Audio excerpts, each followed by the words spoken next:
সবাইকে স্বাগত দীপ্ত সন্ধ্যার সংবাদে। সাথে রয়েছে দোলা ডলরের। শুরুতেই জানাবো সংবাদ শিরোনাম। 9,38,000 কোটি টাকার বাজেট পেশ অর্থমন্ত্রীর, কমতে পারে 60 ধরনের নিত্যপণ্যের দাম। রাজধানীর আদ্দিন হাসপাতালের লাইসেন্স বাতিল করেছে সরকার, রোগী সরিয়ে নেওয়ার নির্দেশ।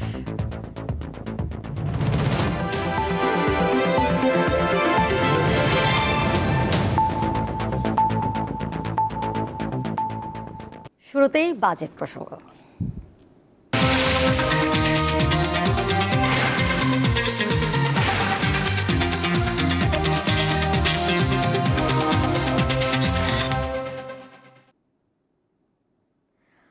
আগামী অর্থ বছরের জন্য 9,38,000 কোটি টাকার বাজেট উপস্থাপন করছেন অর্থমন্ত্রী আমির খসরু মাহমুদ চৌধুরী। এতে রাজস্ব আয়ের লক্ষ্য ধরা হয়েছে 6,95,000 কোটি টাকা, ঘাটতি 2,26,000 কোটি টাকা। 7টি পণ্যের উৎসে কর কমানোর প্রস্তাব করেছেন অর্থমন্ত্রী। ফলে কমতে পারে চাল, গম, আলু, মাছ, মাংস, পেঁয়াজ, রসুন, চিনি ও ভোজ্য তেলের দাম। অর্থমন্ত্রী হিসেবে আমির খসরু মাহমুদ চৌধুরীর প্রথম আর তারেক রহমান সরকারেরও প্রথম বাজেট এটি। আকারে ইতিহাসের বৃহৎ এই বাজেট সব মিলিয়ে ব্যবসায়ী সাধারণ মানুষের আকাঙ্ক্ষা পূরণে কতটা সমর্থ হবে দেশের 55তম এই বাজেট? আমি আজ এই মহান সংসদে আমাদের প্রথম বাজেট প্রস্তাবনা উত্থাপনের জন্য দাঁড়িয়েছে মাননীয় স্পিকার। অর্থমন্ত্রী আমির খসরু মাহমুদ চৌধুরী বৃহস্পতিবার 2026-27 অর্থ বছরের বাজেট জাতীয় সংসদে উপস্থাপন করেন। এটি বাংলাদেশের 55তম বাজেট। গণতান্ত্রিক, মানবিক ও অন্তর্ভুক্তিমূলক অর্থনীতির অভিযাত্রা শিরোনামে প্রস্তাবিত বাজেটের আকার ধরা হয়েছে 9,38,000 কোটি টাকা। প্রধানমন্ত্রী তারেক রহমানের নেতৃত্বাধীন সরকারের প্রথম এই বাজেট দেশের ইতিহাসে সবচেয়ে বড়। বিএনপি বরাবরই জনগণের আশা আকাঙ্ক্ষার পক্ষে অবস্থান নিয়েছে এবং দেশকে এগিয়ে নিয়েছে।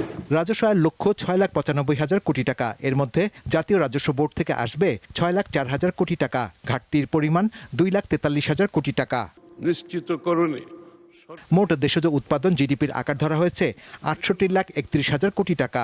অর্থনৈতিক প্রবৃদ্ধির লক্ষ্য নির্ধারণ করা হয়েছে 6.5%। মূল্যস্ফীতি 7.5% নামিয়ে আনার লক্ষ্য নেওয়া হয়েছে এই বাজেটে। অর্থনৈতিক গণতান্ত্রিকীকরণ ও বিকেন্দ্রীকরণ, $1 ট্রিলিয়ন অর্থনীতির পথে বাংলাদেশ প্রতিপাদ্য সামনে রেখে এবারের বাজেট প্রণয়ন করা হয়েছে। অর্থনীতির পুনরুদ্ধার, বাজারে আস্থা ফিরিয়ে আনা এবং নতুন প্রবৃদ্ধির সুযোগ সৃষ্টিতে সরকার নিরলসভাবে কাজ করে যাচ্ছে। নতুন বাজেটে অবকাঠামো উন্নয়নের চেয়ে মানব সম্পদ উন্নয়নে সর্বাধিক গুরুত্ব দেওয়া হয়েছে। 2026-27 অর্থ বছরে এই বাজেটে টেকসই সমৃদ্ধি নিশ্চিত করতে শিক্ষা ও স্বাস্থ্য খাতে সর্বোচ্চ বরাদ্দ রাখার পাশাপাশি দেশীয় শিল্পের বিকাশ, কর্মসংস্থান সৃষ্টি, সামাজিক সুরক্ষা এবং অর্থনৈতিক স্থিতিশীলতার মতো জনকল্যাণকর বিষয়গুলোতে জোর দেওয়া হয়েছে। সার্বজনীন স্বাস্থ্য সুরক্ষার আওতায় দেশের প্রত্যেক নাগরিককে ন্যাশনাল হেলথ সিস্টেমের আওতায় আধুনিক হেলথ কার্ড দেওয়া হবে। প্রস্তাবিত বাজেটে সামাজিক নিরাপত্তা খাতে 1,45,000 কোটি টাকা বরাদ্দ রাখা হয়েছে। এর মধ্যে ফ্যামিলি কার্ড কর্মসূচির আওতায় 41 লাখ নারীকে মাসে 2,500 টাকা করে ভাতা দেওয়ার জন্য 14,500 কোটি টাকা এবং প্রান্তিক কৃষকদের কৃষক কার্ডের মাধ্যমে 2,500 টাকা করে আর্থিক সহায়তা দিতে 1,062 কোটি 50 লাখ টাকা বরাদ্দের প্রস্তাব করা হয়েছে। 2026-27 অর্থ বছরের প্রস্তাবিত বাজেটে ব্যক্তি শ্রেণীর করমুক্ত আয়ের সীমা 3,50,000 টাকা থেকে বাড়িয়ে 3,75,000 টাকা করা হয়েছে। একটি শক্তিশালী ও সমৃদ্ধ অর্থনীতির ভিত্তি গড়ে উঠে দেশের প্রতিটি নাগরিকের সৃজনশীলতা, শ্রম, দক্ষতা ও উৎপাদনশীল সক্ষমতার উপর। সেই কারণে বর্তমান সরকার অন্তর্ভুক্তিমূলক অর্থনৈতিক রূপান্তরের পথে যাত্রা শুরু করছে। দেশের বন্ধ এবং উৎপাদন ব্যাহত হওয়া কারখানাগুলো পুনরায় চালু ও গতিশীল করতে 60,000 কোটি টাকার একটি বিশেষ প্রণোদনা কর্মসূচি ঘোষণা করেছে সরকার। এছাড়া তরুণদের মেধা ও সৃজনশীলতাকে পেশা হিসেবে গড়ে তুলতে এবং ফ্রিল্যান্সিং, আইটি, চলচ্চিত্র, সঙ্গীত, বিজ্ঞাপন, হস্তশিল্প ও সফটওয়্যার খাতের বিকাশে বাজেটে 300 কোটি টাকা বরাদ্দ রাখা হয়েছে। আমরা বিশ্বাস করি অতীতের ঋণ নির্ভর প্রবৃদ্ধির ধারা থেকে বেরিয়ে এসে উৎপাদন, কর্মসংস্থান ও বেসরকারি বিনিয়োগ কেন্দ্রিক অর্থনীতি গড়ে তোলার সময় এসেছে। শাহরিয়ার ইমন, দীপ্ত সংবাদ, ঢাকা। এবারের বাজেটে দেশীয় শিল্পকে সুরক্ষা, জনস্বাস্থ্য ও পরিবেশ বান্ধব পণ্যের ব্যবহার উৎসাহিত করতে বেশ কিছু পণ্যের উপর কর বাড়ানো এবং কমানোর প্রস্তাব করা হয়েছে। বাজেটে যেসব পণ্য ও সেবার উপর কর ছাড়ের প্রস্তাব করা হয়েছে সেসব পণ্যের দাম কমবে আর শুল্ক বাড়ানো পণ্যগুলোর দাম বাড়বে। প্রস্তাবিত বাজেট অনুযায়ী মূল্য বৃদ্ধির ঝুঁকিতে থাকা পণ্যগুলোর মধ্যে রয়েছে কাজু বাদাম, cigarette, nicotine pouch, heated tobacco. এছাড়া দাম বাড়বে 200 থেকে 1600 সিসি পেট্রোল ও ডিজেল চালিত গাড়ি, আমদানি করা ওয়াশিং মেশিন, জিপসাম বোর্ড ও শিট, কপারের তার ও কপার টিউব সহ বেশ কিছু পণ্য। এছাড়া দাম কমতে পারে যেসব পণ্যের সেগুলো হলো ধান, চাল, গম, আলু, গবাদি পশু, হাঁস, মুরগি, মাছ, পেঁয়াজ, রসুন, আদা, লবণ, চিনি, ভোজ্য তেল, বীজ সহ 60টি পণ্যের। এসব পণ্যের উপর উৎসে কর হার 5%, 2%, 1% হতে কমিয়ে 0.5% করার প্রস্তাব করেছেন অর্থমন্ত্রী। এছাড়াও শিশু খাদ্য, গয়না, laptop, desktop computer, server, computer printer ও computer monitor, coffee machine, solar, guitar, piano, AC, electronic ও মাইক্রোওভেন, মশলা, সার, হার্টের রিং, ওষুধের কাঁচামাল, ওটস, ফেস ক্রিম, বিদেশি মাংস, প্রাণী খাদ্য, সৌর বিদ্যুতের সরঞ্জাম সহ বিভিন্ন পণ্যের দাম কমতে পারে। ফ্যাসিবাদী শাসনামলে অর্থনৈতিক নীতি পরিকল্পিতকরণে সরকারের জাতীয় সংসদে 2026-27 অর্থ বছরের বাজেট উপস্থাপন করছেন অর্থমন্ত্রী আমির খসরু মাহমুদ চৌধুরী। বিটিভির সৌজন্যে আমরা সরাসরি সেখানে চলে যাচ্ছি। কমিয়ে আনতে এবং পরিবেশ বান্ধব ইলেকট্রিক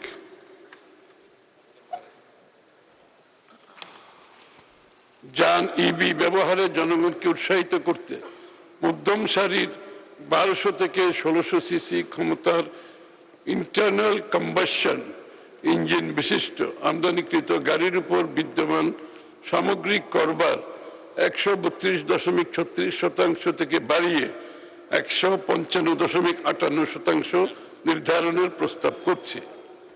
তবে অন্যান্য গাড়ি আমদানির ক্ষেত্রে বিদ্যমান করবার অপরিবর্তিত রাখার প্রস্তাব করছি।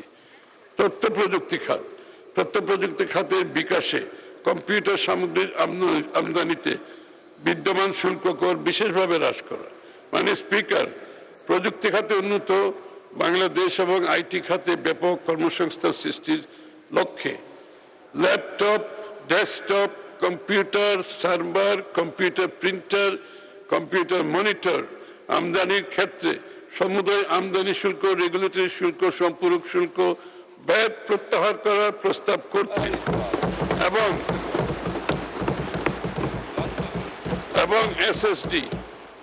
এসএসডি আমদানির ক্ষেত্রে 5% আমদানি শুল্ক ব্যতীত সমুদায় রেগুলেটরি শুল্ক, সম্পূরক শুল্ক, ভ্যাট প্রত্যাহার করার প্রস্তাব করছে। পয়েন্ট অফ সেলস মেশিন, সরকারের ক্যাশলেস লেনদেন ব্যবস্থাকে উৎসাহিত করার, আমরা একটা ক্যাশলেস সোসাইটির দিকে যেতে চাচ্ছি এখন। সরকারের ক্যাশলেস লেনদেন ব্যবস্থাকে উৎসাহিত করার উদ্যোগে বাস্তবায়ন উদ্দেশ্যে আধুনিক ডিজিটাল পেমেন্ট ব্যবস্থার গুরুত্বপূর্ণ।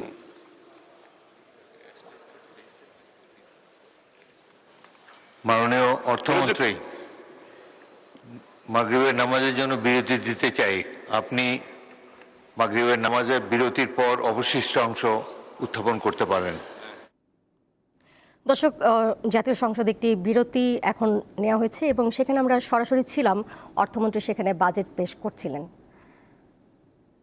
বাজেট নিয়ে আরও খবরাখবর জানবো। সংসদ ভবনের প্রাঙ্গণ থেকে আমাদের সাথে এই মুহূর্তে সরাসরি যুক্ত হয়েছেন সহকর্মী রুবায়েত হাসান। সরাসরি যুক্ত হয়েছেন তিনি। রুবায়েত, বাজেট উপস্থাপন এখনো চলমান রয়েছে যদিও, তারপর কারো প্রতিক্রিয়া কি জানতে পেরেছেন কিনা, সংশ্লিষ্টরা কি বলছেন?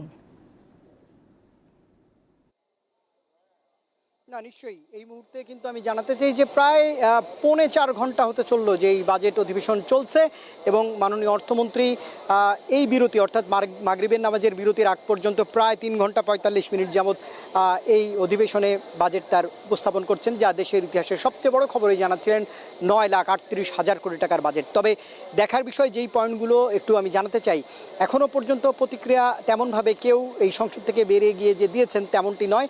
অর্থনীতিবিদ দেবপ্রিয় ভট্টাচার্য তিনি বেরিয়ে গেছেন। তিনি যেমনটা বলছিলেন যে এই বাজেট সামগ্রিক অর্থে দেশের অর্থনীতির জন্য ততটা বড় নয়, তবে এই বাজেট অনেক চ্যালেঞ্জের।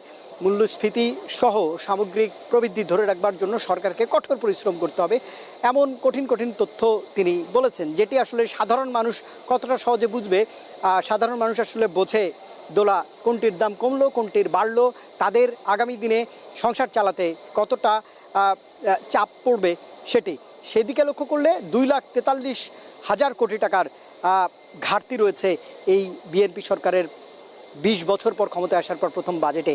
সেই হিসেবে আপনার আমার দেশের সকল মানুষের ঘাড়ে এই মুহূর্তে 14,294 কোটি 94 টাকার একটি দায় রয়েছে, যেটি এখন দায় রয়েছে 13,000 টাকার। বাড়তি 1,294 টাকার দায় নিয়ে কিন্তু আগামী বছরটা চলতে হবে, অর্থাৎ দায় দিয়েই শুরু হচ্ছে। আমি একটু আপনাকে জানাতে চাই যে দুর্বল ব্যাংকগুলো রয়েছে সেগুলোর জন্য 40,000 কোটি টাকা ব্যয় করার সিদ্ধান্ত নিয়েছে সরকার। বাড়তি চাপ সাধারণ মানুষের পকেটে কিন্তু পড়বে। অন্যদিকে যেটি দেখা যাচ্ছে যে ঘাটতি মেটাতে নিট অর্থাৎ বিদেশি ঋণ দ্বিগুণ করার লক্ষ্য রয়েছে। 1,55,850 কোটি টাকা ঋণ নেবার জন্য সরকার একটা লক্ষ্যমাত্রা ঠিক করেছে। এটার দায়ও সাধারণ মানুষের উপর পড়বে, যা জিডিপির 2.28%। সব মিলিয়ে ওষুধের কাঁচামালের উপর 17 ধরনের শুল্ক ছাড় রয়েছে। একই সঙ্গে মেট্রোতে চড়তে আপনাকে ভ্যাট দিতে হবে না। 65 বছরের বয়স্ক যারা রয়েছেন তারা মেট্রোতে ফ্রি চলাচল করতে পারবেন। মেগা প্রকল্প করবার সিদ্ধান্ত নেওয়া হয়েছে। 3,000 কিলোমিটার এক্সপ্রেসওয়ে এবং কর্ড লাইন নির্মাণের পরিকল্পনা হাতে নিয়েছে। অর্থাৎ শেষ তক বলা যায় এই বাজেট, যেটি মহান সংসদে উপস্থাপন করছেন মাননীয় অর্থমন্ত্রী, এই বাজেটের বোঝা দেশের মানুষের ওপর খানিকটা হলেও চাপবে, এবং সেই চাপ কতটা সহনশীল হবে আগামী দিনে বলা যাবে। তবে নিত্যপণ্যে ছাড় রয়েছে, শুল্ক ছাড় রয়েছে, সেগুলো হয়তো সাধারণ মানুষের জীবনযাত্রায় অনেকটা স্বস্তি দেবে, এমন বার্তা এইখান থেকে এই মুহূর্তে যতটুকু বাজেট সম্পর্কে আমি জেনেছি দেওয়া যাচ্ছে। দোলাই ছিল আমার কাছে সবশেষ। রুবেদ, আপনাকে ধন্যবাদ। যাচ্ছি পরের প্রসঙ্গে। 6 শিশুর মৃত্যুর ঘটনায় রাজধানীর মগবাজারের আদ্দিন হাসপাতালের লাইসেন্স বাতিল করেছে সরকার। বিকেলে স্বাস্থ্য অধিদপ্তরের মহাপরিচালক ডাক্তার প্রভাত চন্দ্র বিশ্বাস এই কথা জানান। ঈদুল আজহার আগের দিন আদ্দিন হাসপাতালের পোস্ট ডেলিভারি ওয়ার্ডে 6 নবজাতক মারা যায়। এই ঘটনায় স্বাস্থ্য মন্ত্রণালয় গঠিত তদন্ত কমিটি প্রতিবেদনে হাসপাতাল কর্তৃপক্ষের অবহেলার প্রমাণ পায়। অতিরিক্ত মানুষের উপস্থিতি, দীর্ঘক্ষণ এসি বন্ধ থাকা এবং বিকল্প কোনো ভেন্টিলেশনের ব্যবস্থা না থাকায় বাতাসে কার্বন ডাই অক্সাইডের পরিমাণ বেড়ে 6 শিশুর মৃত্যু হয়। এরপরই ওই হাসপাতালকে কারণ দর্শানোর নোটিশ দেয় স্বাস্থ্য অধিদপ্তর। আন্তর্জাতিক প্রসঙ্গ। ইরানে আবারও বড় ধরনের হামলা চালিয়েছে যুক্তরাষ্ট্র। স্থানীয় সময় বুধবার বন্দর আব্বাস, মিনাব, জাস্ক, কেশম ও সিরিক সহ বেশ কয়েকটি শহরে বিস্ফোরণের শব্দ শোনা গেছে বলে জানায় ইরানের রাষ্ট্রীয় গণমাধ্যম। মিনাব শহরের কারগান এলাকায় একটি স্থাপনাতে অন্তত 5টি ক্ষেপণাস্ত্র আঘাত হানে। এদিকে মার্কিন সামরিক বাহিনী জানিয়েছে ট্রাম্পের নির্দেশে ইরানের বেশ কয়েকটি লক্ষ্যবস্তুতে একযোগে প্রতিরক্ষামূলক অভিযান শুরু হয়েছে। যুক্তরাষ্ট্রের হামলার জবাবে বাহরাইন ও কুয়েতের মার্কিন ঘাঁটিতে হামলার পাশাপাশি হরমুজ প্রণালী আবারও বন্ধ করে দিয়েছে ইরান। এছাড়া অনুমতি ছাড়া প্রণালী অতিক্রমের চেষ্টা করায় 2টি জাহাজেও হামলা চালিয়েছে আইআরজিসি।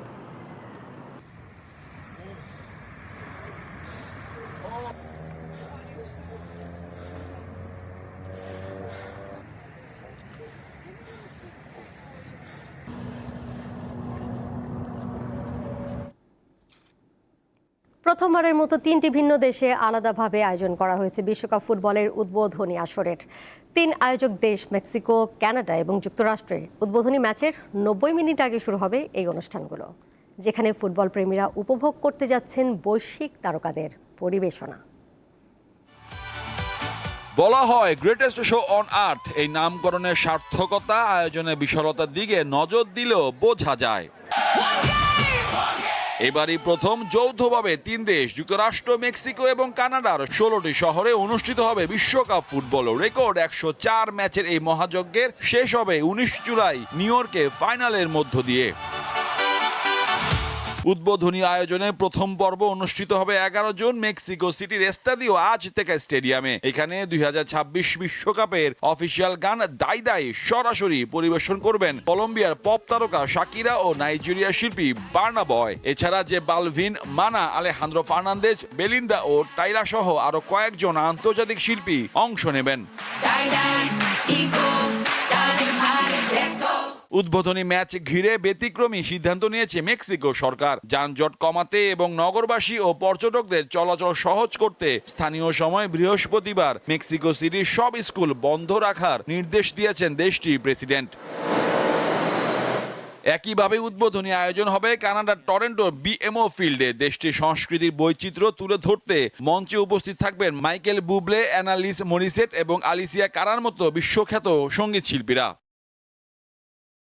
সবশেষ 13 জুন বাংলাদেশ সময় ভোর 5:30টায় যুক্তরাষ্ট্রের লস অ্যাঞ্জেলসের সোফা স্টেডিয়ামে বসবে উদ্বোধনী ত্রয়ীর শেষ আয়োজন। মঞ্চ মাতাবেন ক্যাটি পেরি, ব্ল্যাঙ্ক পিঙ্ক ব্যান্ডের লিসা, ফিউচার এবং অ্যানিতার মতো জনপ্রিয় আন্তর্জাতিক তারকারা।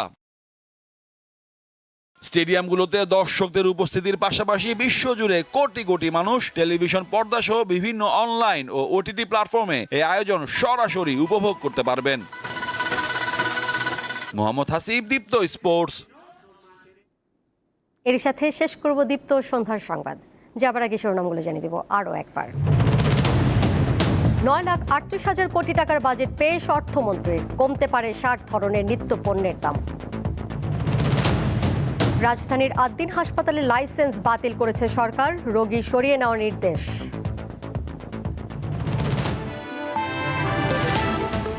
এই ছিল এখনকার মতো। পরের সংবাদ দেখবেন রাত 11টায়। এছাড়াও আরও তথ্য এবং বিনোদনের নানা খবরাখবর জানতে যুক্ত থাকুন দীপ্ত ডিজিটাল প্ল্যাটফর্মে। সবাইকে ধন্যবাদ এতক্ষণ সাথে থাকার জন্য।